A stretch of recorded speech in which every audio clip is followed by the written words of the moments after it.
नमस्कार दोस्तों, स्वागत है आपका आपके अपने YouTube चैनल एक्सीलेंट गुरु पर। दोस्तों मैं हूं राकेश सिहाग और आज हम चर्चा करने वाले हैं 12 जुलाई के करंट अफेयर के बारे में। वीडियो बहुत इंटरेस्टिंग होने वाला है, आपको अंत तक वीडियो को देखना है। इसके साथ साथ मैं आपको बता दूं दोस्तों, इस सीरीज में मैंने 10 क्वेश्चन शामिल किए हैं और इस 10 क्वेश्चन के साथ साथ बहुत अच्छे फैक्ट मैंने शामिल किए हैं। वो फैक्ट आपके एग्जाम की दृष्टि से बहुत इंपॉर्टेंट है। वीडियो को आपको अंत तक देखना है, वीडियो को शेयर जरूर करना है। आप इस करंट अफेयर के वीडियो को बिल्कुल भी अपना प्यार नहीं दे रहे हैं दोस्तों, इस वीडियो को भी प्यार दीजिए। बहुत मेहनत के बाद ये वीडियो बनाता हूं, इसलिए आप अच्छे से इस वीडियो को आप शेयर कर दीजिए, ठीक है। तो अगर आप चैनल के ऊपर पहली बार है तो आप चैनल को सब्सक्राइब करेंगे, वीडियो को आप शेयर करेंगे, वीडियो को लाइक भी करेंगे और बेल आइकन जरूर दबाएंगे शेयर सब्सक्राइब करने के बाद, ठीक है। तो वीडियो को स्टार्ट करते हैं, बात करते हैं 12 जुलाई के करंट अफेयर के बारे में। चलिए स्टार्ट करते हैं। आज का पहला क्वेश्चन है कि हाल ही में दक्षिणी पूर्व एशिया में खसरा और चेचक को समाप्त करने वाला पहला देश कौन सा बन गया है। यानी हमारा जो दक्षिणी पूर्वी एशिया है उसमें खसरा और चेचक को समाप्त करने वाला पहला देश कौन सा बना है। तो मैं आपको बता दूं, इसका जो करेक्ट आंसर होगा वो होगा ऑप्शन नंबर सी। यानी कहने का मतलब मालदीव और श्रीलंका। मालदीव और श्रीलंका दो ऐसे देश हैं जो खसरा और चेचक को समाप्त करने वाले पहले देश बने हैं। कहां पर? दक्षिणी पूर्व एशिया की अगर बात करें तो, कहां की बात करें? दक्षिणी पूर्व एशिया की अगर बात करते हैं तो खसरा और चेचक को समाप्त करने वाले मालदीव और श्रीलंका दो देश बने हैं, ठीक है। यह बात आपको अच्छे से ध्यान रखनी है। यहां पर बात दक्षिणी पूर्व एशिया की हुई है, पूरे विश्व की बात नहीं हुई है, यहां पर दक्षिणी पूर्व एशिया की बात हुई है, मालदीव और श्रीलंका। कहने का मतलब ऑप्शन नंबर सी आपका बिल्कुल क्या हो जाएगा? राइट आंसर हो जाएगा। अच्छा, इस क्वेश्चन के बारे में चर्चा करते हैं। देखिए, खसरा एक गंभीर बीमारी है जिसमें दाने होते हैं और बुखार भी आता है। अगर हम चेचक की बात करते हैं तो चेचक बीमारी से जो गर्भवती जो स्त्री होती है उसके गर्भ में जो बच्चा पल रहा है वो बच्चा अंधा, बहरा या फिर मंद बुद्धि पैदा होता है। आई बात समझ में? चेचक में क्या होता है और खसरा में क्या होता है। अगर हम बात करते हैं मालदीव और श्रीलंका की, तो मालदीव और श्रीलंका दक्षिणी पूर्वी एशिया क्षेत्र में दो ऐसे पहले दो देश बने हैं जिन्होंने 2023 तक चेचक और खसरे के उन्मूलन का लक्ष्य रखा था, जिसको उन्होंने समय से पहले ही क्या कर लिया? हासिल कर लिया। अच्छा, श्रीलंका और मालदीव ने खसरे और चेचक का उन्मूलन करने का, उन्मूलन का मतलब उसको समाप्त करने का जो लक्ष्य रखा था वो 2023 तक का रखा था, लेकिन इन्होंने समय से पहले क्या कर लिया? इसको हासिल कर लिया। तो इनके लिए बहुत बड़ी बात है, ठीक है। उम्मीद कर सकता हूं यहां तक आपको कोई तकलीफ नहीं होगी, अच्छे से ये बात आपको समझ में आई होगी कौन कौन से देश हैं और किस बीमारी को इन्होंने क्या किया है? उन्मूलित किया है, कब इनका लक्ष्य था और कब इन्होंने इसको पा लिया। अच्छा, खसरा क्या होता है, चेचक क्या होता है, इसमें इसके बारे में भी मैंने आपको बताया। उम्मीद कर सकता हूं आपको ये बात बहुत अच्छे से समझ में आई होगी। अब हम चर्चा करते हैं श्रीलंका के बारे में। श्रीलंका की अगर चर्चा करते हैं तो श्रीलंका की राजधानी का नाम है श्री जयवर्धनापुरा कोट्टे। क्या है? श्री जयवर्धनेपुरा कोट्टे इसकी राजधानी का नाम है। मुद्रा की अगर बात करते हैं तो मुद्रा का नाम है श्रीलंका रुपया।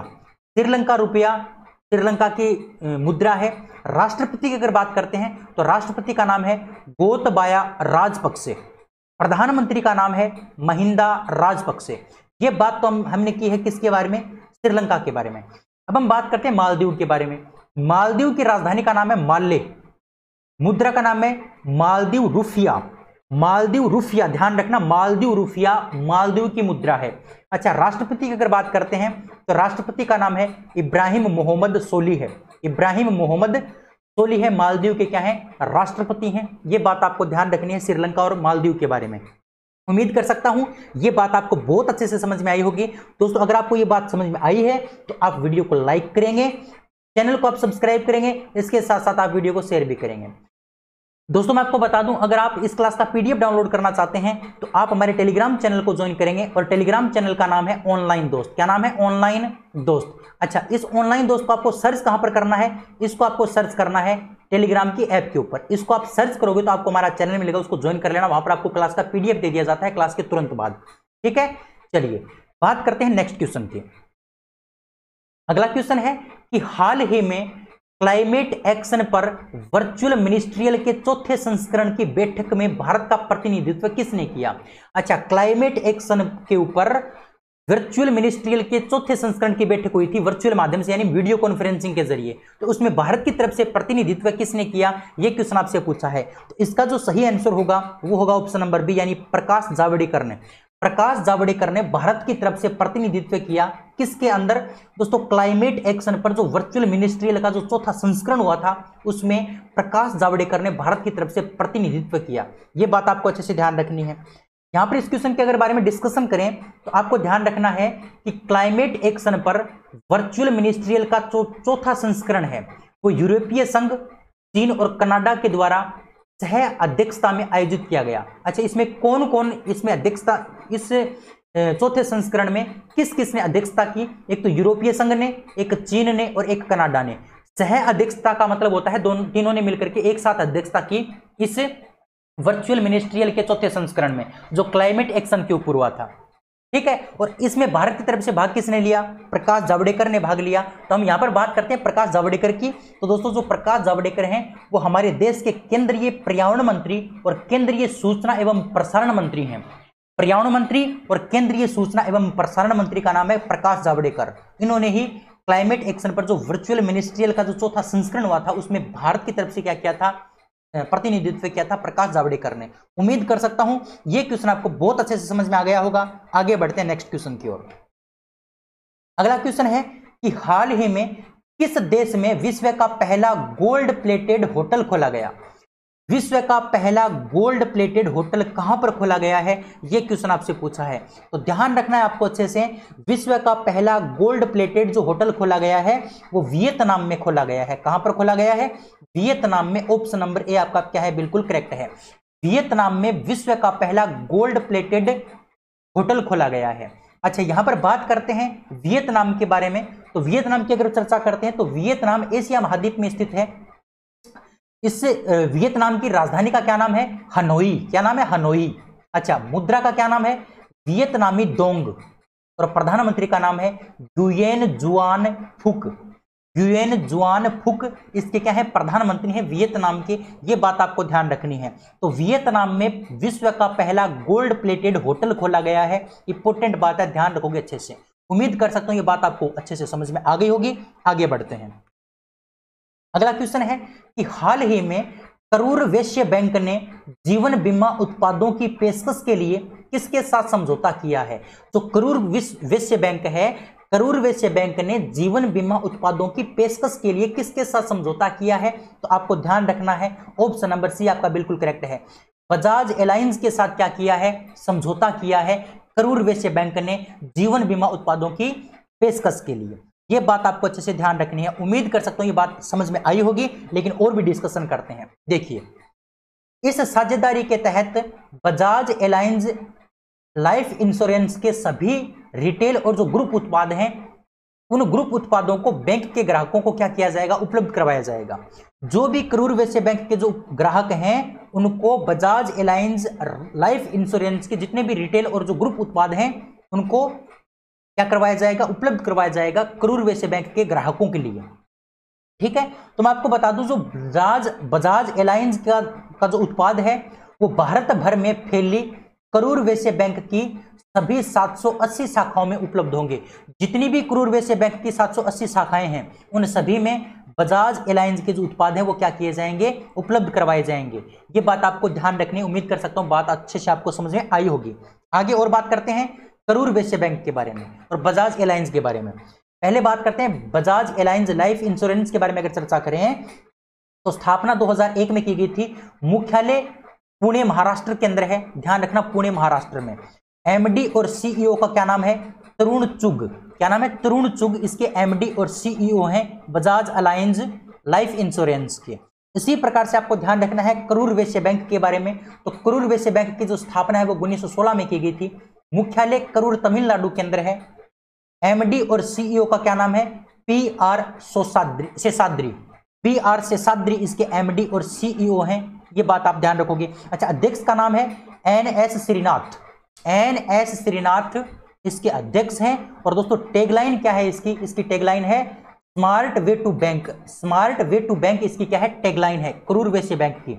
इतनी जानकारी आपको इस क्वेश्चन के बारे में ध्यान रखनी थी। उम्मीद कर सकता हूं ये जानकारी आपको पसंद आई होगी और समझ में भी आई होगी। आगे बढ़ते हैं। अगला क्वेश्चन है कि हाल ही में माइक्रोसॉफ्ट ने देश के युवाओं को डिजिटल कौशल प्रदान करने के लिए किसके साथ साझेदारी की है? अच्छा, माइक्रोसॉफ्ट जो कंपनी है उसने देश के युवाओं को डिजिटल कौशल प्रदान करने के लिए किसके साथ साझेदारी की है? तो ध्यान रखना, एनएसडीसी के साथ साझेदारी की है। ऑप्शन नंबर सी आपका बिल्कुल करेक्ट है। एनएसडीसी के साथ माइक्रोसॉफ्ट ने साझेदारी की है देश के युवाओं को डिजिटल कौशल प्रदान करने के लिए। ठीक है, इस क्वेश्चन के बारे में और डिस्कशन करते हैं, देखिए ध्यान से।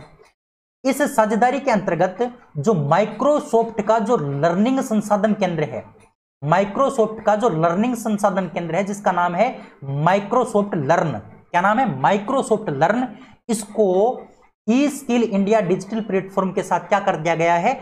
एकीकृत कर दिया गया है। क्या कर दिया गया है? एकीकृत कर दिया गया है। यानी कहने का मतलब माइक्रोसॉफ्ट लर्न जो माइक्रोसॉफ्ट का लर्निंग संसाधन केंद्र है, इसी प्रकार से एनएसडीसी का जो ई स्किल इंडिया डिजिटल प्लेटफॉर्म है, इन दोनों को आपस में क्या कर दिया? एकीकृत कर दिया इस समझौते के तहत।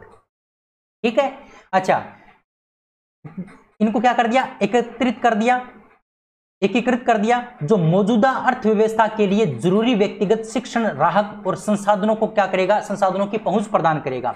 जो भी शिक्षण सामग्रियां हैं, जो भी व्यक्तिगत जो शिक्षण ढांचा होता है उसको क्या करेगा? सुदृढ़ करने का काम करेगा। ये आपस में क्या, ये जो साझेदारी की है ना माइक्रोसॉफ्ट और एनएसडीसी ने, ये साझेदारी अर्थव्यवस्था के लिए, जितनी भी हमारी भारतीय अर्थव्यवस्था है उसको मद्देनजर रखते हुए जो भी व्यक्तिगत शिक्षण होता है उसकी राह और संसाधनों तक क्या करेगा? पहुंच प्रदान करेगा। और इसको भविष्य में जारी रखने की भी क्या है? उम्मीद जताई जा रही है। तो ये बात आपको ध्यान रखनी है। माइक्रोसॉफ्ट का माइक्रोसॉफ्ट लर्न और एनएसडीसी का ई स्किल इंडिया डिजिटल प्लेटफॉर्म आपस में क्या हो गए हैं? एक हो गए हैं। ठीक है, जो युवाओं को डिजिटल कौशल प्रदान करने के लिए क्या करेंगे? अपनी भागीदारी पेश करेंगे। यहां पर बात आती है माइक्रोसॉफ्ट और एनएसडीसी की, तो सबसे पहले बात करते हैं एनएसडीसी के बारे में। एनएसडीसी की फुल फॉर्म है national skill development corporation. National skill development corporation, ये आपको ध्यान रखना है। अच्छा, अगर हिंदी की अगर बात करते हैं, हिंदी में आपको ध्यान रखना है राष्ट्रीय कौशल विकास निगम। राष्ट्रीय कौशल विकास निगम इसकी फुल फॉर्म है हिंदी के अंदर। स्थापना 2008 में की गई थी। मुख्यालय नई दिल्ली के अंदर है। और दोस्तों एमडी और सीईओ का क्या नाम है? मनीष कुमार। एमडी और सीईओ का नाम है मनीष कुमार। ये बात आप अच्छे से ध्यान रखोगे। बात यहां पर आई है माइक्रोसॉफ्ट की, तो माइक्रोसॉफ्ट के बारे में भी चर्चा कर लेते हैं। माइक्रोसॉफ्ट की जो स्थापना है वो 4 अप्रैल 1975 को की गई थी। मुख्यालय वाशिंगटन डीसी में है। और इसके सीईओ का क्या नाम है? सीईओ का नाम है सत्या नडेला। क्या नाम है? सत्या नडेला। अच्छा, संस्थापक का क्या नाम है? संस्थापक इसके कौन थे? बिल गेट्स और पॉल एलन। बिल गेट्स और पॉल एलन इसके क्या है? संस्थापक है माइक्रोसॉफ्ट कंपनी के। तो ये दोनों बातें आपको अच्छे से समझ में आ गई होगी, उम्मीद कर सकता हूं। आगे बढ़ते हैं नेक्स्ट क्वेश्चन की ओर। अगला जो क्वेश्चन है वो है कि हाल ही में एसबीएम बैंक ने स्मार्ट पेमेंट सुविधा के लिए किसके साथ साझेदारी की है? अच्छा, हाल ही में एसबीएम जो बैंक है उसने स्मार्ट पेमेंट सुविधा के लिए किसके साथ साझेदारी की है? तो मैं आपको बता दूं, एसबीएम जो बैंक है उसने स्मार्ट पेमेंट सुविधा के लिए मास्टर कार्ड के साथ क्या की है? साझेदारी की है। किसके साथ साझेदारी की है? मास्टर कार्ड के साथ। इस क्वेश्चन के बारे में और डिस्कशन करते हैं। देखिए, एसबीएम बैंक की अगर बात आई है तो एसबीएम जो बैंक है उसकी स्थापना 1973 में की गई थी। मुख्यालय इसका कहां पर है? पोर्ट लुइस, जो मॉरिशस में पड़ता है। कहां पर पड़ता है? पोर्ट लुइस, जो मॉरिशस में पड़ता है। बात अगर सीईओ की करते हैं तो सीईओ का क्या नाम है? प्रावतननी वेंकटेश्वर राव। प्रावतननी वेंकटेश्वर राव इसके क्या है? सीईओ हैं। और दोस्तों यहां पर बात अगर मास्टर कार्ड की करते हैं तो मास्टर कार्ड के बारे में आपको ध्यान रखना है। स्थापना 1966 को की गई थी। इसका मुख्यालय न्यूयॉर्क में है। और इसके सीईओ का क्या नाम है? अजय पाल सिंह बागा। क्या नाम है? अजय पाल सिंह बागा। तो मैं आपको बता दूं, एसबीएम ने स्मार्ट पेमेंट सुविधा देने के लिए मास्टर कार्ड के साथ क्या की है? साझेदारी की है। और मैंने आपको एसबीएम बैंक के बारे में भी बता दिया और मैंने आपको मास्टर कार्ड के बारे में भी बता दिया। उम्मीद कर सकता हूं ये जानकारी आपको बहुत अच्छी लगी होगी और समझ में भी आपको आई होगी। आगे बढ़ते हैं नेक्स्ट क्वेश्चन की ओर। अगला क्वेश्चन है कि हाल ही में भारत की सबसे बड़ी तितली जिसका नाम है गोल्डन बर्ड विंग। क्या नाम है? Golden bird wing. कहां खोजी गई है? दोस्तों भारत की सबसे बड़ी तितली जिसका नाम रखा गया है गोल्डन बर्ड विंग, जो कहां पर खोजी गई है? तो मैं आपको बता दूं पिथौरागढ़ में खोजी गई है। कहां पर खोजी गई है? पिथौरागढ़ के अंदर। ऑप्शन नंबर बी आपका बिल्कुल करेक्ट है। यह भारत की सबसे बड़ी तितली है जिसका नाम गोल्डन बर्ड विंग रखा गया है। पिथौरागढ़ के अंदर इसको क्या है? खोजा गया है। इस क्वेश्चन के बारे में और डिस्कशन करते हैं। देखिए, हिमालय की गोल्डन बर्ड विंग तितली जो है ना, उसको 88 वर्षों के बाद भारत की सबसे बड़ी तितली का तमगा दिया गया है। इससे पहले मतलब 88 वर्षों पहले क्या की गई थी? भारत की सबसे बड़ी तितली खोजी गई थी, लेकिन 88 वर्षों के बाद भारत की सबसे बड़ी तितली खोजी गई है जिसका नाम रखा गया है गोल्डन बर्ड विंग। क्या नाम रखा गया है? गोल्डन बर्ड विंग नाम रखा गया है। ठीक है ना, ये बात आपको ध्यान रखनी है। अच्छा, कहां पर खोजी गई? उत्तराखंड का जो पिथौरागढ़ जिला है, उत्तराखंड का जो पिथौरागढ़ जिला है उसका एक कस्बा है जिसका नाम है दिद्दीहाट। दिद्दीहाट जो कस्बा है उसमें यह खोजी गई है। और दोस्तों मैं आपको बता दूं इसके पंख कितने लंबे हैं? इसके पंख हैं 194 यानी 194 मिलीमीटर। 194 मिलीमीटर इसके क्या है? पंख हैं। और दोस्तों मैं आपको बता दूं ये क्या है? एक मादा गोल्डन बर्ड विंग है। क्या है? मादा गोल्डन बर्ड विंग है। यानी मादा का कहने का मतलब ये क्या है? स्त्रीलिंग है। कहने का मतलब ये क्या है? फीमेल है। ठीक है ना, तो इतनी जानकारी आपको ध्यान रखनी थी इस क्वेश्चन के बारे में। भारत की सबसे बड़ी तितली का नाम क्या है? गोल्डन बर्ड विंग, जिसको हाल ही में पिथौरागढ़ में खोजा गया है, पिथौरागढ़ जिले के दिद्दीहाट कस्बे में, जिसके पंखों की लंबाई कितनी है? 194 मिलीमीटर, जो क्या है? एक मादा गोल्डन बर्ड विंग है। ये बात आपको ध्यान रखनी है। आगे चर्चा करते हैं नेक्स्ट क्वेश्चन की। नेक्स्ट क्वेश्चन से पहले उत्तराखंड की चर्चा करते हैं। उत्तराखंड की स्थापना 9 नवंबर 2000 को की गई थी और इसकी राजधानी, दो राजधानियां हैं, एक है देहरादून और एक है गैरसैंण। गैरसैंण बनी है दोस्तों ग्रीष्मकालीन राजधानी। कौन सी राजधानी? ग्रीष्मकालीन राजधानी बनी है और इसको हाल ही में बनाया गया है। इसको हाल ही में बनाया गया है गैरसैंण को ग्रीष्मकालीन राजधानी उत्तराखंड की। मुख्यमंत्री का नाम है त्रिवेंद्र सिंह रावत, जो बीजेपी से बिलोंग करते हैं। और दोस्तों राज्यपाल का नाम है बेबी रानी मौर्य। क्या नाम है? बेबी रानी मौर्य इसके राज्यपाल हैं। उत्तराखंड के जो उच्च न्यायालय है, उत्तराखंड का जो उच्च न्यायालय है उसके मुख्य न्यायाधीश का क्या नाम है? रमेश रंगनाथन। क्या नाम है? रमेश रंगनाथन इसके क्या हैं? रमेश रंगनाथन इसके क्या हैं? ध्यान रखना, मुख्य न्यायाधीश हैं उच्च न्यायालय के। ये बात आपको अच्छे से ध्यान रखनी है। आगे बढ़ते हैं नेक्स्ट क्वेश्चन की ओर। अगला क्वेश्चन है कि हाल ही में कौन यूके इंडिया बिजनेस काउंसिल यानी UKIBC के मुख्य कार्यकारी अधिकारी या फिर CEO नियुक्त हुए हैं? हाल ही में इनमें से कौन यूके इंडिया बिजनेस काउंसिल यानी UKIBC के मुख्य कार्यकारी अधिकारी यानी CEO नियुक्त किए गए हैं? तो मैं आपको बता दूं इसका जो सही आंसर रहेगा वो रहेगा option number A, Jayant Krishna. Jayant जो कृष्णा है वो यूके इंडिया बिजनेस काउंसिल यानी कहने का मतलब UKIBC के क्या बने हैं? CEO बने हैं। ठीक है, इस क्वेश्चन के बारे में और डिस्कशन करते हैं। देखिए ध्यान से, जयंत कृष्णा भारत में स्थित UKIBC ग्रुप के पहले CEO बने हैं। ये इंपॉर्टेंट बात है। UKIBC ग्रुप जो है वो भारत में स्थित है और दोस्तों इसके पहले CEO कौन बने हैं? तो ध्यान रखोगे आप, जयंत कृष्णा बने हैं। कौन बने हैं? जयंत कृष्णा बने हैं।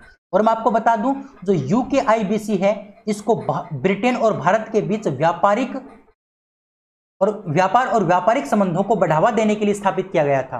व्यापार और व्यापारिक संबंधों को बढ़ावा देने के लिए इस UKIBC को स्थापित किया गया था ब्रिटेन और भारत के बीच। अगर हम बात करते हैं UKIBC की, तो UKIBC की फुल फॉर्म क्या है? UK India business council. UK India business council. स्थापना 1993 में की गई थी, 1993 में की गई थी स्थापना।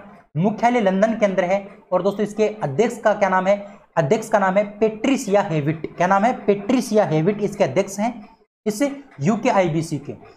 उम्मीद कर सकता हूं इतनी जानकारी आपको बहुत अच्छे से समझ में आ गई होगी। आगे बढ़ते हैं नेक्स्ट क्वेश्चन की ओर, 9 नंबर क्वेश्चन की ओर। 9 नंबर क्वेश्चन है कि हाल ही में विज्ञान, प्रौद्योगिकी और नवोन्मेष नीति यानी 2020 यानी इसको हम इस प्रकार से भी पढ़ सकते हैं STIP 2020 समिति में नियुक्त कौन किए गए हैं या किसे नियुक्त किया गया है? तो मैं आपको बता दूं विज्ञान, प्रौद्योगिकी और नवोन्मेष नीति, नवोन्मेष जो नीति है 2020 या फिर STIP 2020 जो समिति है उसमें कौन नियुक्त किए गए हैं? आपको ध्यान रखना है, ऑप्शन नंबर बी आपका बिल्कुल करेक्ट हो जाएगा, शिजो कुरुविला जॉर्ज। सीजो कुरुविला जो जॉर्ज हैं वो STIP 2020 समिति में क्या किए गए हैं, नियुक्त किए गए हैं, सीजो कुरुविला जॉर्ज। अच्छा, इस क्वेश्चन के बारे में डिस्कशन करते हैं, देखिए ध्यान से। ये जो सीजो कुरुविला जो जॉर्ज हैं ये स्टार्टअप जो विलेज है उसके भी संस्थापक और CEO हैं। ध्यान रखना अच्छे से, बहुत इंपॉर्टेंट बात है ये। तो सीजो कुरुविला जो जॉर्ज हैं वो स्टार्टअप विलेज जो कंपनी है उसके संस्थापक और CEO हैं। इसके साथ साथ रीथिंक फाउंडेशन के भी संस्थापक हैं। और इसके साथ साथ दोस्तों अब हरिकेश जो मित्तल हैं उनके नेतृत्व वाली 8 सदस्यीय जो पैनल है जिसका नाम है STIP के जो प्रमुख हैं उनका नाम है हरिकेश मित्तल। और ये दोस्तों जो STIP है ये 8 सदस्यीय पैनल है। कितना सदस्यीय?